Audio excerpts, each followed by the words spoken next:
Bueno, vamos a empezar con esto. Permítame un segundito, solo vamos a cambiar aquí el diseño.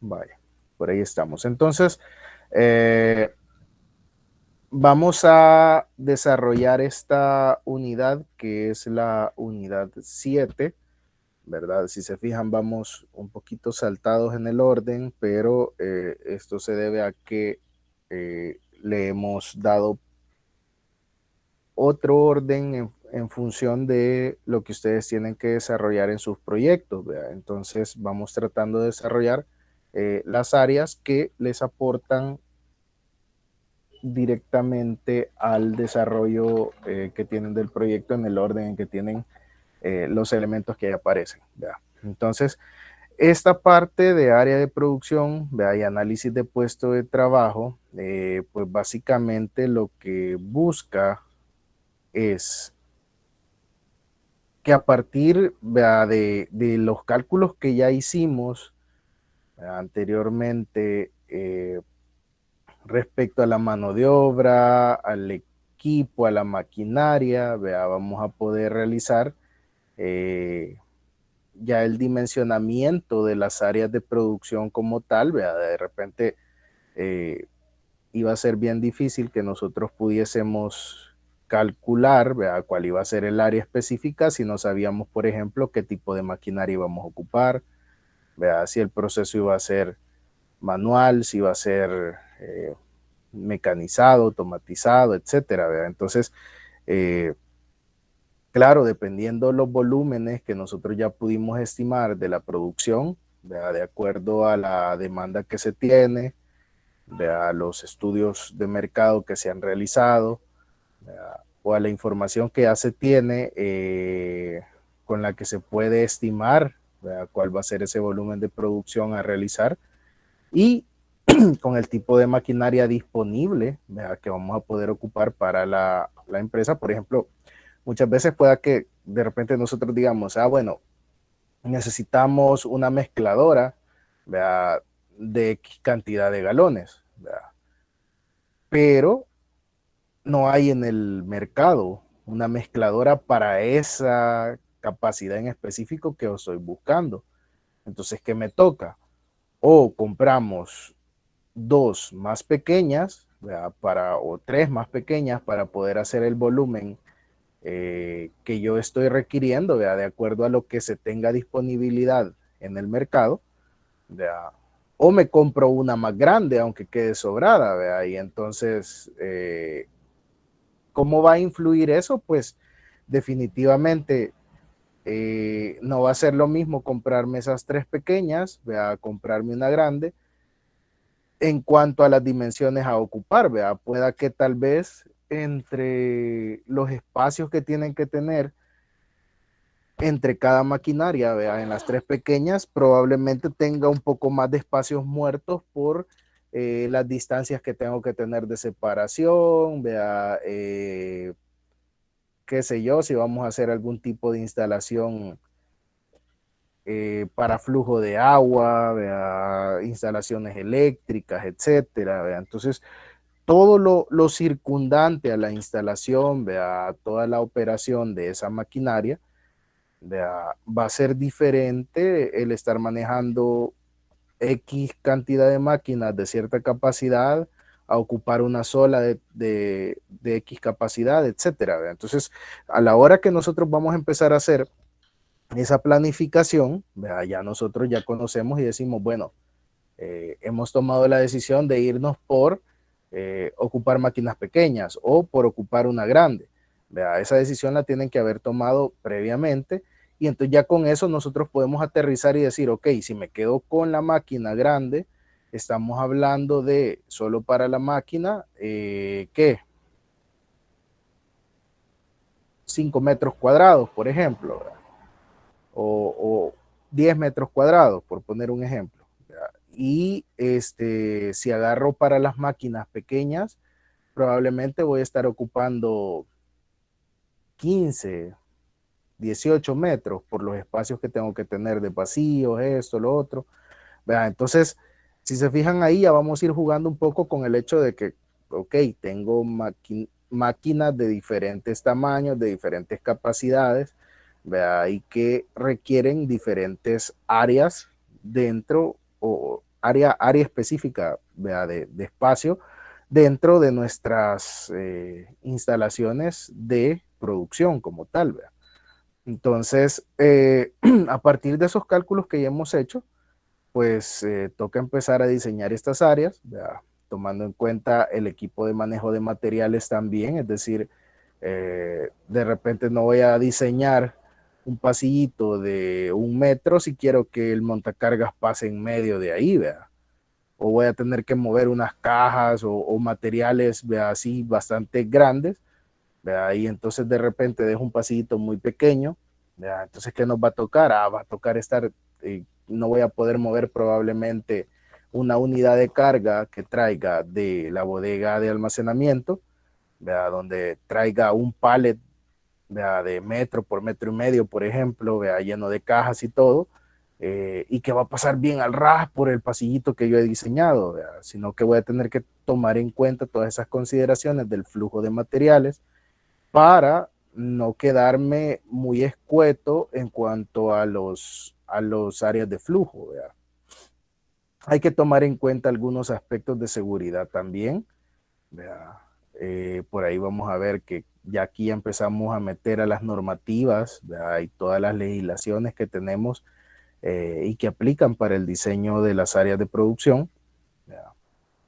Y algunos aspectos de accesibilidad universal, ¿vea? Donde ya hablamos, por ejemplo, si vamos a tener algún tipo de personas con discapacidad, ¿vea? Física o alguna cuestión así para poder adecuar las áreas, ¿vea? Las áreas de flujo y de manejo en esas áreas, ¿vea? Para poder facilitar el tránsito a través de ellas y el manejo y la operación del proceso productivo como tal.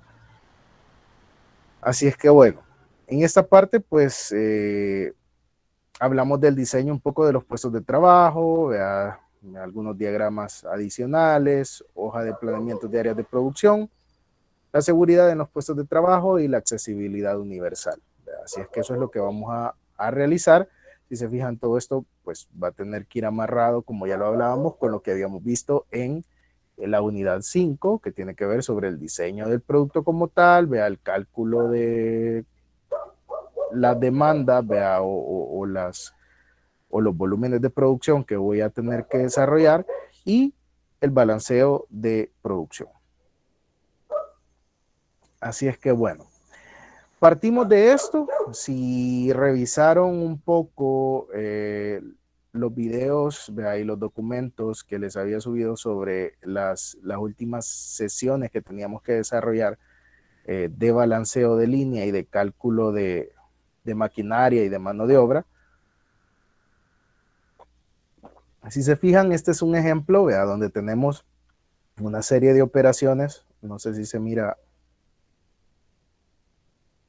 muy escueto, permítanme, les voy a... Ahí está. Vale. Si se fijan, vea, es una serie de operaciones, vea, ahí están enlistadas desde la 1 a la 16, donde vamos a ir realizando cada una, vea, de las actividades de manera consecutiva, ¿verdad? Para poder realizar el producto terminado, ¿verdad? Entonces, si ustedes se fijan aquí, tenemos una cantidad a producir por día. Esta cantidad a producir por día, ¿de dónde venía? Pues básicamente de nuestra demanda estimada, ¿verdad? Que tenemos al mes. Nosotros la pasamos a cuánto tendríamos que producir diariamente para poder suplir esa demanda, ¿verdad? Sabiendo que al día tenemos X horas de trabajo eh, por, por turno, ¿verdad? Si de repente estamos trabajando a un solo turno, ¿verdad? Como suele ser en la mayoría de empresas pequeñas que inician, ¿verdad? Trabajamos a un turno de 8 horas, que es lo normado, ¿verdad? Lo legal. ¿verdad? Entonces ese turno sabemos que vamos a tener 8 horas de trabajo, ¿verdad? Y que entonces obviamente por día estas 794 piezas las tengo que estar sacando en esas 8 horas, ¿verdad? Ahora, eso se ve contrastado contra el estándar real que yo puedo realizar por día, de acuerdo a mis instalaciones, a mis maquinarias o mis equipos. ¿Verdad? ¿De dónde sale eso? Pues bueno, si yo tengo maquinaria, ¿verdad? Que me dicen, mire, esto opera a tantas piezas, ¿verdad? O tantas unidades por hora, pues esa es el ratio que yo tengo para poder trabajar, esa es la velocidad de la máquina. ¿Verdad? Obviamente no voy a poder cambiarle eh, para poder incrementar ese estándar real por día. Ahora, ¿dónde puede haber tal vez una diferencia si son procesos manuales? Pues porque habrá que medir el desempeño y es donde viene la parte de la toma de tiempos, ¿ve? Ahí la definición de los tiempos estándar, de acuerdo a cómo ustedes lo realizaban en ingeniería de métodos, ¿verdad? Para poder estimar realmente cuánto es la capacidad de producción de un operario en cierta operación, ¿verdad? Por hora. Y en este caso poder pasarlo a día, ¿verdad? Entonces, ok, yo tengo que una persona puede, si fuese el caso, ¿verdad? De una operación manual esta, una persona al día puede realizar 108 piezas, ¿verdad? De acuerdo a un tiempo estándar que nosotros hemos calculado, ¿verdad? Ahora, eso, como ya ustedes lo vieron en esa materia en específico, pues vamos a tener que sacar cálculos, ¿verdad? De operadores experimentados, operadores inexpertos, ¿verdad? Para poder nosotros llegar a obtener un ratio promedio, ¿verdad? Un ratio estándar promedio donde ni nos vayamos, ¿verdad? A capacidades que nosotros digamos, no, es que yo quiero que lo haga a 200 piezas por día, ¿verdad?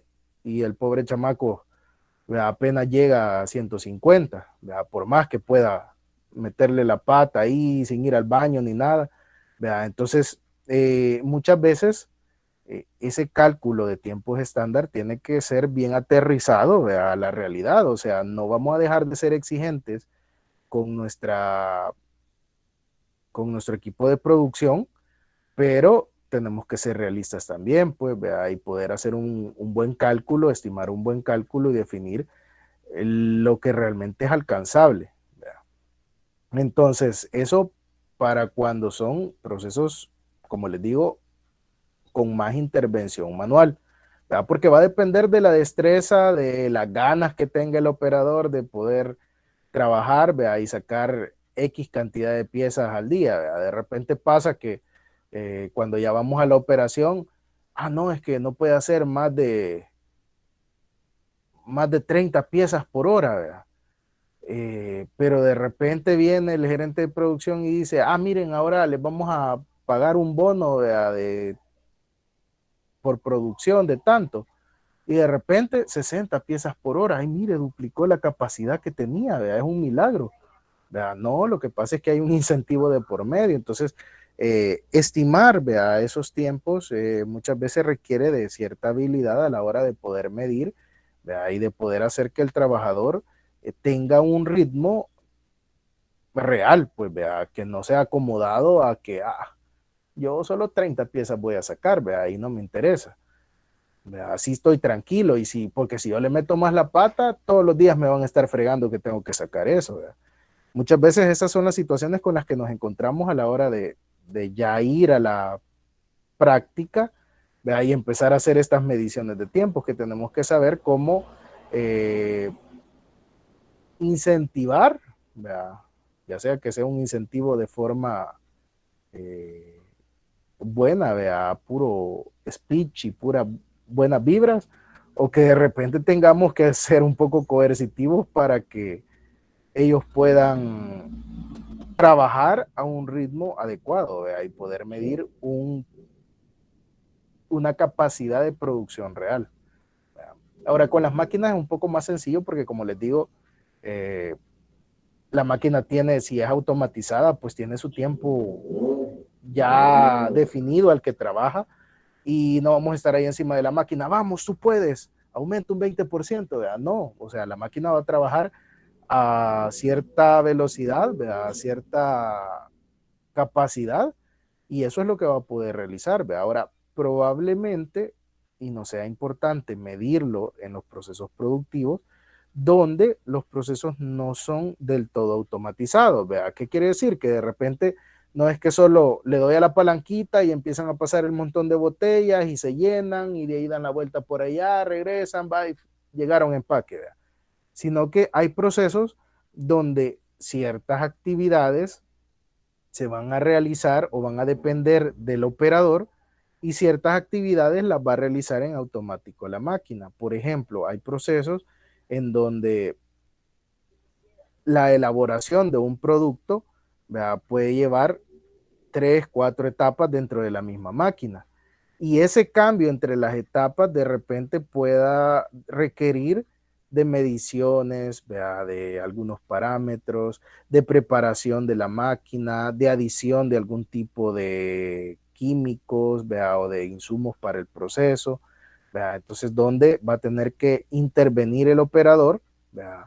Hay algunas máquinas que son bien automatizadas que uno solo va cargando las cosas, ¿verdad?, y la máquina las va pidiendo, ¿verdad? Entonces en eso no hay mucho atraso, pero cuando la adición, la preparación, vea, el seteo, la calibración, las mediciones dentro de la máquina se tienen que hacer manuales, entonces ahí sí conviene hacer una medición del trabajo de la máquina. ¿Por qué? Porque ya no depende específicamente de ella, sino que depende de el tiempo también que el operador va a destinar a hacer esos ajustes en la máquina.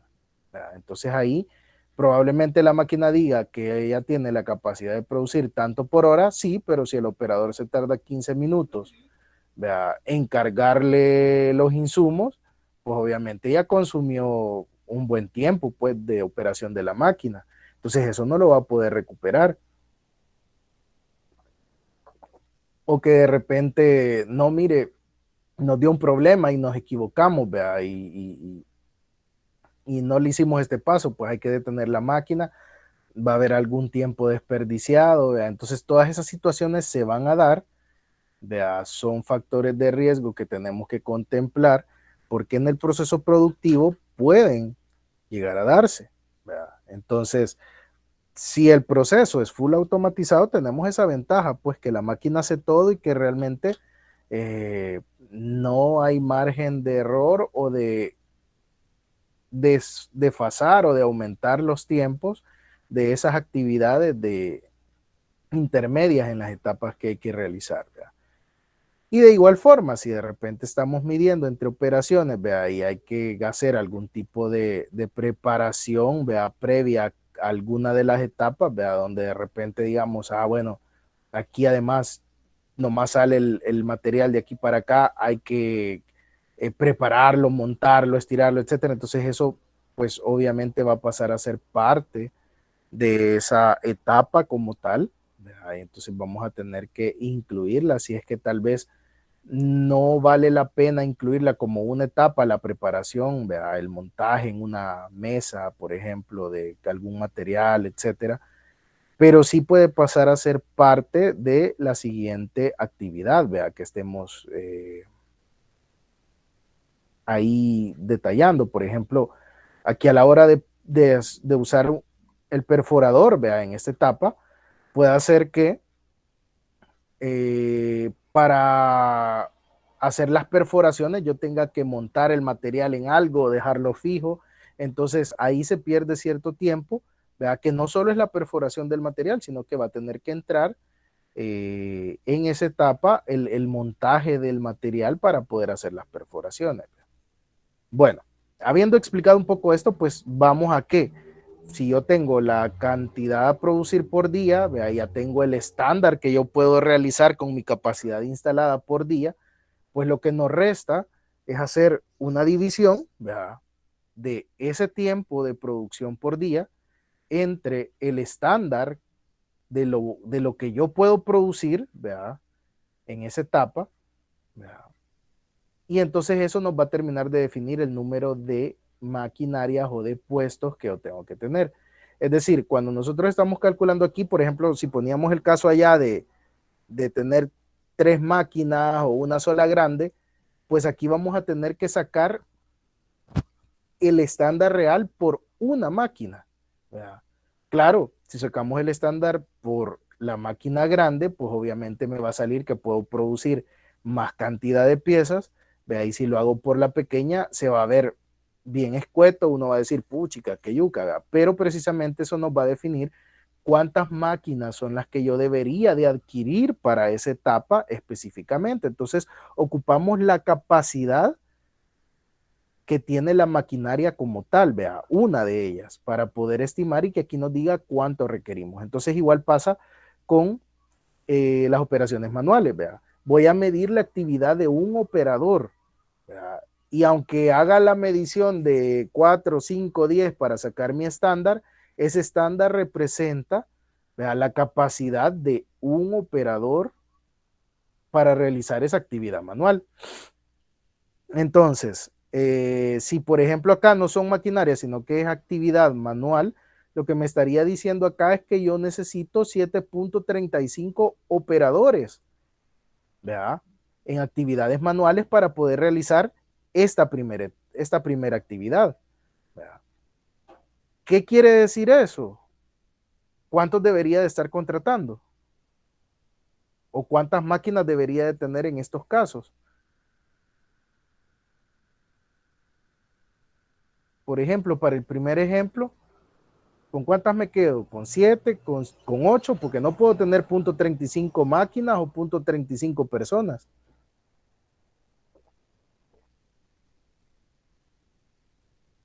A ver sus opiniones. Aproximar el entero mayor. Al entero mayor. Inclusive en estas, 1.16.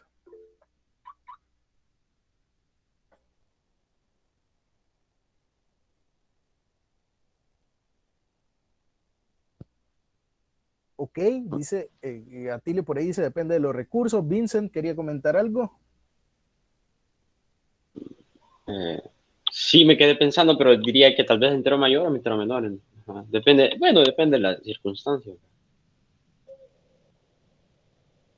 A ver, ¿quiénes más están de acuerdo? ¿Entero mayor o entero menor?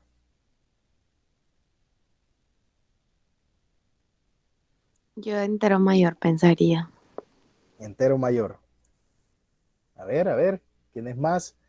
Yo ¿Y por recuerdo qué? que en la clase sincrónica que subió, usted había dicho que siempre era entero mayor, ¿Por qué?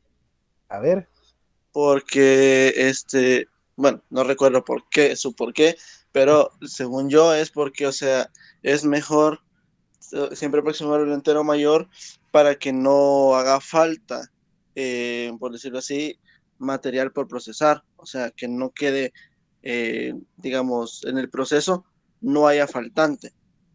Y aunque se va a tener un tiempo de ocio debido a que estamos ocupando más de lo necesario, pues al menos no va a faltar después. ok, correcto. Por ahí Alberto dice, yo siento que sí al mayor, dice, si no quedaría siempre un faltante. Vaya, fíjense que esa es la cuestión, ¿verdad? Cuando nosotros tenemos una estimación ya de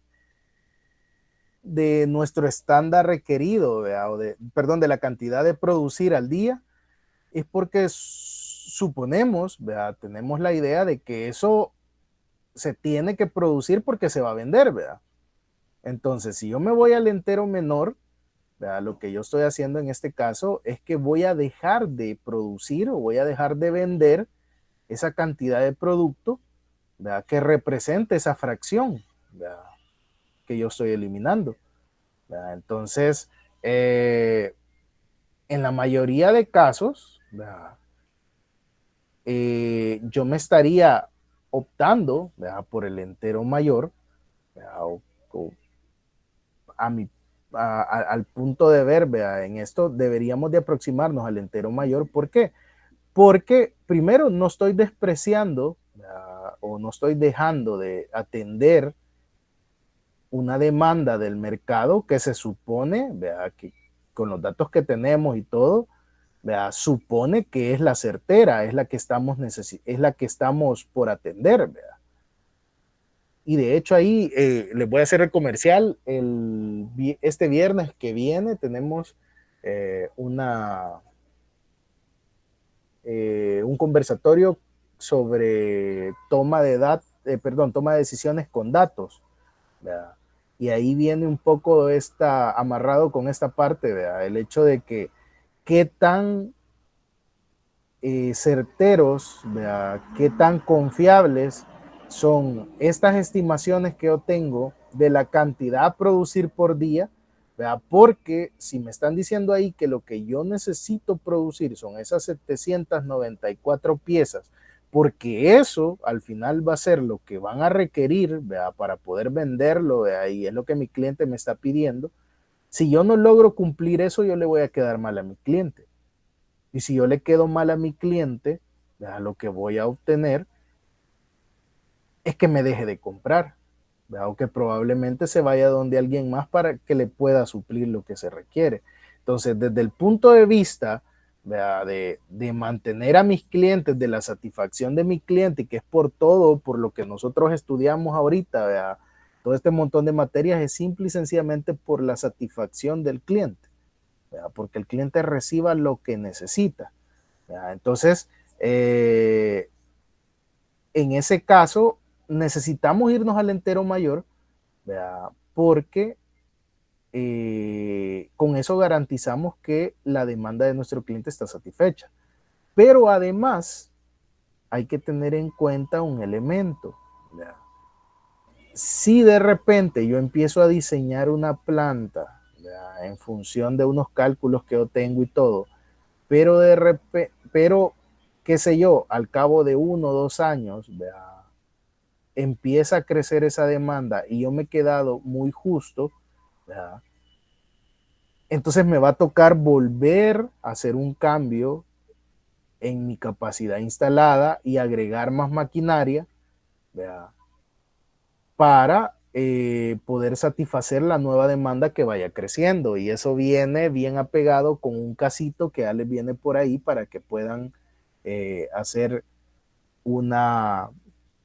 un jueguito de eso, de ver, ok, ¿qué hago? Cambio mi capacidad, meto más máquina, meto más equipos de trabajo o cambio turnos, etcétera. Entonces, acá en este caso, nosotros lo que tenemos que proyectarnos o empezar a pensar es el hecho de que si de repente yo estoy diseñando una planta, ¿verdad? Tengo que tener en cuenta también cuál es la capacidad de crecimiento que va a tener, ¿verdad? Y cómo esta demanda puede seguir creciendo. Entonces, obviamente, no voy a venir y voy a decir, bueno, como son 7.35 máquinas, yo voy a pedir 14 mejor, ¿verdad? Por si crece la demanda. Tampoco puedo hacer algo así tan arriesgado, ¿verdad? Pero el hecho de que si ya de por sí, por aquí estamos viendo que hay alguna fracción, ¿verdad? Que nos deja el hecho de que alguna máquina va a quedar sobrada o va a quedar subutilizada, ¿verdad? Ese puede ser el margen que yo tenga para crecimiento inmediato. Ahora, hay más estrategias amarradas hacia aumentar la capacidad, ¿verdad? El pago de horas extra, que de repente yo diga, bueno, ya no salgo en 8 horas, entonces pago horas extra y hoy tengo 10 horas de trabajo al día, ¿verdad? O de repente que digan, no, miren, saben que con las horas extra ya no sale demasiado caro, ¿verdad? Entonces mejor formalicémoslo y hagamos 2 turnos de producción. O de repente ya no me alcanzan los 2 turnos de producción, hagamos 3 turnos y trabajamos las 24 horas, ¿verdad? Entonces hay muchos más recursos, ¿verdad? Que nosotros podemos utilizar cuando ya la situación inicial, ¿verdad? En la que nosotros diseñamos la planta, o la instalación, ¿verdad? En específico, empiece a crecer, empiece a cambiar, pues vamos a tener muchas alternativas para jugar. Pero entonces en este caso no les roba el sueño, ¿verdad? El hecho de que ustedes aproximen a una máquina más, ¿verdad?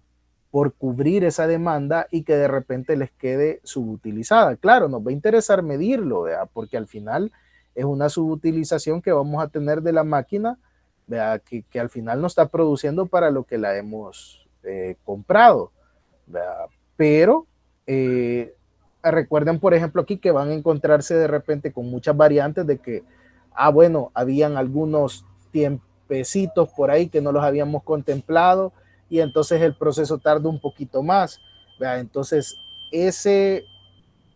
esa fracción de su utilización de esa máquina probablemente se reparta, ¿verdad?, entre todas las demás máquinas para aumentar o para suplir esos tiempecitos pequeños que no habíamos contemplado, ¿verdad? O que de repente ya en la operación pasan, no, mire, ¿sabe qué? Habíamos estimado este tiempo, pues sí, pero ya en la operación ya es otro pisto, ¿verdad? Y ahí nos tardamos más en esto, nos tardamos otros minutos en esto. Entonces, eso lo puede suplir esa subutilización que se apreciaba, ¿verdad?, en esa fracción que estábamos aproximando de esta máquina, ¿verdad? Entonces, por eso la recomendación es siempre aproximémoslo al entero mayor, porque con eso garantizamos, ¿verdad?, no solo que suplimos la demanda, sino que estamos previendo otro montón de cosas por ahí, ¿verdad?, que puedan suceder y anticipándonos a un crecimiento que pueda tener la demanda, ¿verdad?, en vías a una expansión o a una ampliación de la capacidad instalada que yo tenga. Ahora, como les digo, antes de empezar a pensar, ¿verdad?, en volver a comprar más maquinaria, ¿verdad?, cuando ya nosotros tenemos ya montada la planta y empieza a crecer su demanda y toda la cuestión, antes de pensar en comprar más maquinaria, hay otras alternativas que se pueden explotar, como son el aumentar turnos, el aumentar horas extra, el trabajar los fines de semana, ¿verdad?, etcétera, etcétera.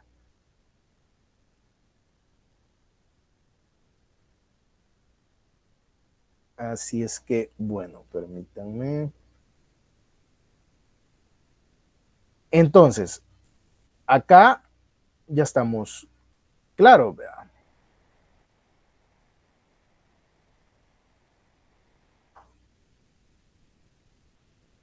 Entonces, vamos a empezar a ver ya cómo vamos a determinar el espacio en las áreas de producción. Pero si gustan, antes que arranquemos con eso, nos tomamos unos 5 minutillos, ¿verdad?, para estirarnos un poquito y terminamos de ver cuál va a ser el proceso para hacer la estimación, ¿verdad?, de las áreas de producción, ¿verdad? Y posteriormente nos vamos a quedar dando un par de indicaciones para las actividades que tenemos pendientes. Así es que vamos a tomar un respiro aquí y continuamos ya con el proceso de determinación de las áreas de producción.